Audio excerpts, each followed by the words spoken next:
Last episode में हमने देखा था कि चियू अपनी गर्लफ्रेंड को बचाने के चक्कर में मारा जाता है और किसी दूसरी दुनिया में किसी ड्रैगन प्रिंस नाम के बंदे की बॉडी में समा जाता है। और जिंग नाम की गॉडेस उसे बताती है कि अगर उसे वापस अपनी दुनिया में लौटना है तो उसे 100 टास्क करने होंगे।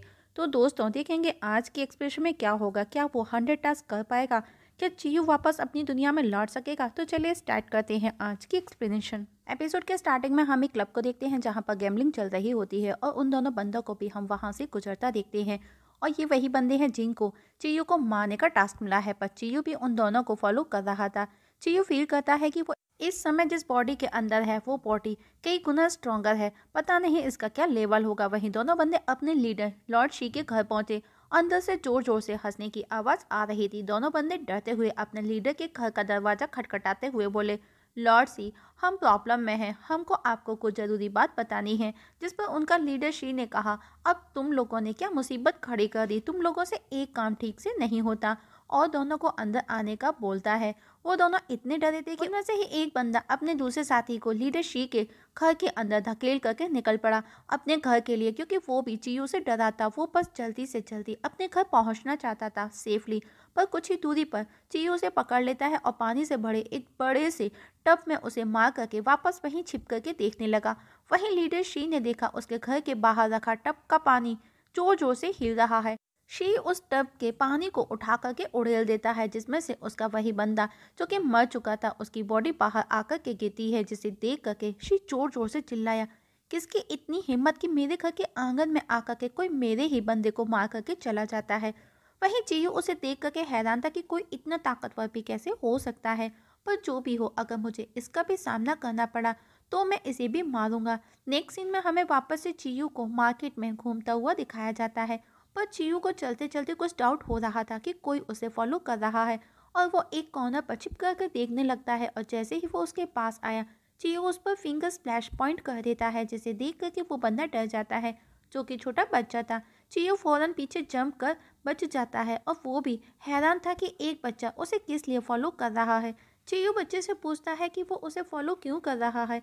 डरा हुआ बच्चा चियू के सामने घुटने के बल बैठ करके बोला, मास्टर मेरा नाम जियान जियान है, मैं आपको अच्छे से जानता हूँ। पर चियू पूरी बात सुने बिना ही वहाँ से जाने लगा, जिस पर बच्चा बोला, आप मुझे ऐसे छोड़ करके नहीं जा सकते, मुझे पता है आपने झाओ लाओजी को मारा है।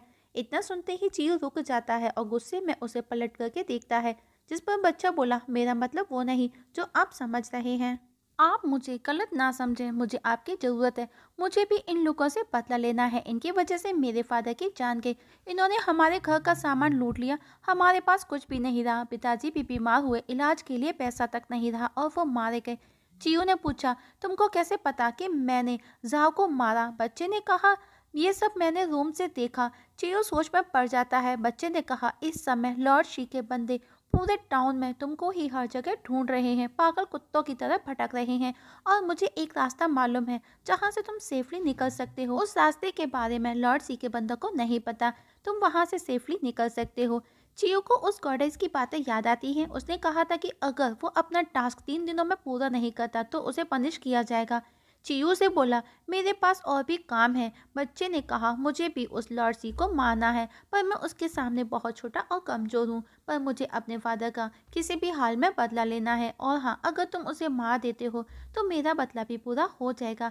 इवन उसके मरने के बाद में उसकी पोस्ट भी तुम्हें मिल जाएगी। यही इस टाउन के नियम है। मतलब कि उसके मरने के बाद में वो लॉर्डशिप बन जाएगा। इवन उसके सभी बंदे भी तुम्हारे आगे पीछे होंगे, क्योंकि इस टाउन का यही रूल है। अगर कोई भी किसी को मार देता है तो वो उसकी पोस्ट ले सकता है। पर चियो बच्चे को बोला, अगर ऐसा है तो उसे मार करके तुम उसकी जगह क्यों नहीं ले लेते? जिस पर बच्चे ने कहा, क्योंकि एक तो मैं छोटा बच्चा हूँ, मुझे इस बारे में कुछ भी पता नहीं, और बच्चा होने की वजह से मुझे उसकी पोस्ट भी नहीं मिलने वाली, और मैं बहुत कमजोर हूँ और वो लोग बहुत ज़्यादा ताकतवर हैं। जिस पर चियो ने कहा, मतलब कि उसे मारना ईजी नहीं। बच्चा बताता है, उस लॉर्ड शी के पास में जन्मजात से डिवाइन पावर है। वो हमारे विनाश गुरु से नीचे का फर्स्ट पर्सन है। उसके पास में लोगों की पूरी फौज है। चियो ने कहा, वो समझ गया और उसे वहां से जाने का बोला कि वो सब देख लेगा, उसे क्या और कैसे करना है। बच्चा भी उससे थैंक्स कहता है, पर चियो उसकी पूरी बात सुने बिना ही वहां से जाने लगा। बच्चा उसे आवाज लगाता है, पर चियो पलट करके भी नहीं देख रहा था। नेक्स्ट सीन में हम वापस से चीयू को मार्केट में वॉक करता देखते हैं। उसे भूख लगी थी तो वो एक पेड़ से कुछ फल तोड़ करके खाने लगा। तभी एक बंदा हाथ में एक पोस्टर लगा, वो उसे देख करके उससे मैच करता है, पर वो बंदा चीयू नहीं था। वो बंदा भी चुपचाप वहां से चला जाता है और चीयू भी सोचता है मुझे भी अब अपना टास्क जल्दी पूरा करना होगा। वहीं वो पोस्टर वाला बंदा अपने पूरे ग्रुप के साथ में उस पोस्टर वाले बंदे को पूरे टाउन में ढूंढ रहा था। वहीं चियो को और भूख लगी थी। उसने सोचा पहले पेट पूजा कर लेता हूँ, उसके बाद में देखा जाएगा। और एक डम्पलिंग रेस्टोरेंट में आया तो देखा वहां पर वही बंदा बैठा है जिसे उसे मारना था। चियो उसी बंदे के पास वाली टेबल पर जाकर के बैठ गया। पहले तो वो चॉपस्टिक उठाता है उसे मारने के लिए, लेकिन दूसरी टेबल पर बैठा एक बंदा उससे पहले वो सारे चॉपस्टिक का पॉट उठा लेता है। इसके बाद में चियो टेबल पर रखी प्लेट को तोड़ करके उसका एक टुकड़ा उठाता है जिससे वो उस बंदे को मार सके। पर तभी रेस्टोरेंट का वेटर आकर के उसके हाथ से वो टुकड़ा लेते हुए बोला, माफ करना, मैं आपके लिए दूसरी प्लेट लेकर के आता हूँ और इससे आपको चोट भी लग सकती है। चियो बेचारा अपना सर पकड़ लेता है। वेटर दूसरी टेबल पर सर्व करने पहुंचा तो वहां बैठा बंदा बोला, मैंने सुना है कल रात लॉर्ड शी के 4 लोगों में से 3 लोगों को किसी एक अजनबी ने मार डाला। वेटर ने कहा, तुमको यहाँ पर ये सब फालतू बात नहीं करनी चाहिए। बंदे ने पूछा, पर तुम क्यों इतना डरे हो? और बताता है, लॉर्ड शी के बंदे पूरी सिटी में फैले हुए हैं, उस किलर की तलाश में पागल कुत्तों की तरह ढूंढ रहे हैं। सबके हाथ में उस किलर का पोस्टर भी था, पर सिवाय उस पोस्टर की किसी और को उसका नाम तक नहीं पता। चियो भी उसकी बातें सुन रहा था। तभी वही बदमाश चियो की टेबल पर रखे एक बॉल को उठा करके उस बंदे के सर पर दे मारता है और बोलता है, तुम्हारी लॉर्ड शी के बारे में बात करने की हिम्मत कैसे हुई? और उसे किक मार करके भगा देता है। पर जैसे ही वो पलट करके देखता है तो उसे चियो नजर आया, जिसे देख कर के बदमाश फौरन वहां से अपनी जान बचाने के लिए भागा। चियो भी उसके पीछे आया, पर चियो उसे फौरन मार देता है। लेकिन तब तक वो बंदा एयर फ्लेम चला चुका था और देखते ही देखते वहां पर उस बंदे के ढेर सारे साथी आ गए। खुशी भी वहां आ चुका था और वो चियो पर हमला करने उसकी तरफ आता है और लगातार चियो पर हमला किए जा रहा था। इस समय चियो सिर्फ खुद को बचाने की कोशिश कर रहा था। चियो उसी रेस्टोरेंट के अंदर पहुंच गया था, पर शी ने कहा, तुमने मेरे बंदों को मारा है तो अब तुम मेरे हाथों से नहीं बचने वाले, मैं तुम्हारे टुकड़े टुकड़े कर दूंगा। पर जब वो अंदर आया तो चियो ने कहा, मुझे लगा था तुम कोई बहादुर पर्सन होगे, पर नहीं, वो सिर्फ सुना था। आज देख भी लिया, जिसके आगे पीछे कुछ चूहों की फौज घूमती है जो लोगों को परेशान करती रहती है। शी ने कहा, तुम्हारी इतनी हिम्मत कि तुम मुझे कुछ भी कहो, आज मैं तुम्हारे इस मुंह को ही तोड़ दूंगा जिससे तुम बोल रहे हो। चियो हंसते हुए बोला, तुम मेरी छोटी सी उंगली का भी कुछ नहीं बिगाड़ सकते। और तभी वहां पर उसके बंदे एक बड़ी सी तलवार उसके लिए लेकर के आए जो बहुत ही ज्यादा भारी थी, लेकिन शी उसे इजीली उठा लेता है। शी हंसते हुए बोला, आज मैं तुम्हारी खाल उधेड़ कर रहूंगा। और उससे उसका नाम पूछता है ताकि मरने के बाद में वो उसके कॉफिन पर उसका नाम लिख सके। चियो ने कहा, अगर ऐसी बात है तो फिर ध्यान से सुनो, मैं यंग मास्टर जांग वोजी हूँ जो कि डीमन सेक्ट का लीडर है।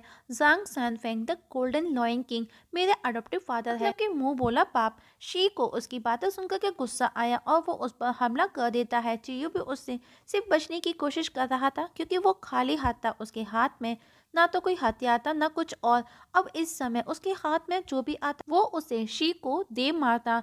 तभी एक प्लेट उसके हाथ में लगी, वो उसे भी शी को उठा करके फेंक देता है, जिससे शी के फेस पे कट लगा और जरा सा ब्लड निकला, जिसे देख करके वो और ज्यादा गुस्सा करने लगा। ये देख करके रेस्टोरेंट का बंदा दौड़ करके शी को रोकने उसके आगे आया क्योंकि उसका रेस्टोरेंट पूरा डिस्टर्ब हो रहा था। लेकिन शी गुस्से में था, वो उसी ओल्ड मैन पर हमला कर देता है, पर उससे पहले चियू ओल्ड मैन को पीछे खींच लेता है। पर अब चियू को शी पर बहुत ज्यादा गुस्सा आ रहा था और अब चियू उसकी पिटाई करना स्टार्ट कर देता है और आखिर में वो उसकी तलवार से ही उसी को मार गिराता है। जब वो रेस्टोरेंट से बाहर निकला तो उसके बंदे उसे देख करके डर रहे थे।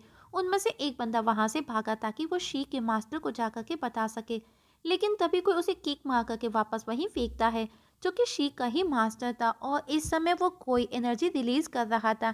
चियो भी उसे देख करके सोचता है, शायद ये जुआनशी है। मास्टर ने कहा, तो तुम हो जिसने शी को मारा। चियो भी हंसते हुए बोला, आपने सही पहचाना। और अब मास्टर गुस्से में और एनर्जी रिलीज करने लगा। तभी चियो की नज़र उस बच्चे पर गई जो उन लोगों के बीच में खड़ा था। अब चियो मास्टर को बोला, इस टाउन के रूल्स के अकॉर्डिंग अगर किसी को कोई मार देता है तो उसे उसकी जगह मिलती है। जिस पर मास्टर ने कहा, कैसे रूल? और तुम कब से इस टाउन में आकर के रहने लगे, और ना ही तुम हमारे सेक्ट। और बोला ये रूल सिर्फ हमारे सेक्ट के लोगों के लिए है। जिस पर चियू ने कहा पर मैं आपके ही सेक्ट का मेंबर हूँ। मास्टर ने पूछा तुमने कब हमारा सेक्ट ज्वाइन किया। चियू ने कहा जब वो पहली बार इस टाउन में आया, मैं लॉर्ड सी से मिला और उसी ने मुझे ये सब बताया, तो उसके अकॉर्डिंग अब मैं आपके सेक्ट का लॉर्ड शी हुआ। पर उसे डर था कि कहीं वो बच्चा कुछ ना बोल दे, पर उससे पहले चियू बोल पड़ा और बच्चा भी उसकी हाँ में हाँ कह देता है। अब सेक्ट का लीडर बोला ठीक है, अगर ऐसी बात है तो हमको मंजूर है, पर याद रखना कभी भूल करके भी सेक्ट के रूल मत तोड़ना। चियू भी उसकी हाँ में हाँ कर देता है और अब सबके चले जाने के बाद में चियू चैन की सांस लेता है, पर तभी वो गॉडेस वहाँ आ गई और बोली बधाई हो, तुम्हारा फर्स्ट टास्क कंप्लीट हो चुका है, जिसके बदले सिस्टम तुम्हें रिवॉर्ड भी देगा। और उसे स्क्रीन पर ढेर सारे ट्रेजर और वेपन्स दिखा रही थी और उसे वो स्कॉल देते हुए बोली इससे तुम बेसिक कल्टीवेशन कर सकोगे। लेकिन चियू बोला क्या अब मैं जुआनजी के लेवल पर पहुंच गया। गॉडेस बोली हाँ, और बोली अब से तुमको नेक्स्ट टास्क इस ब्लैक स्टोन सेट का लीडर बनना है, जिसे सिर्फ और सिर्फ 3 महीनों के अंदर पूरा करना होगा। एक भी दिन आगे पीछे नहीं होना चाहिए, और अगर टास्क पूरा नहीं हुआ तो तुम्हें सिस्टम पनिश करेगा। बेचारा चियू वापस से अपना सर पकड़ लेता है और गॉडेस वहां से चली जाती है और इसी के साथ में हमारी आज की एक्सप्लेनेशंस खत्म हो जाती है। तो दोस्तों देखेंगे नेक्स्ट एपिसोड में क्या चियू अपना नेक्स्ट टास्क पूरा कर सकेगा, क्या वो ब्लैक स्टोन सेट का लीडर बन पाएगा। इसका पता हमें नेक्स्ट एक्सप्लेनेशन में लगेगा। तब तक के लिए नमस्कार।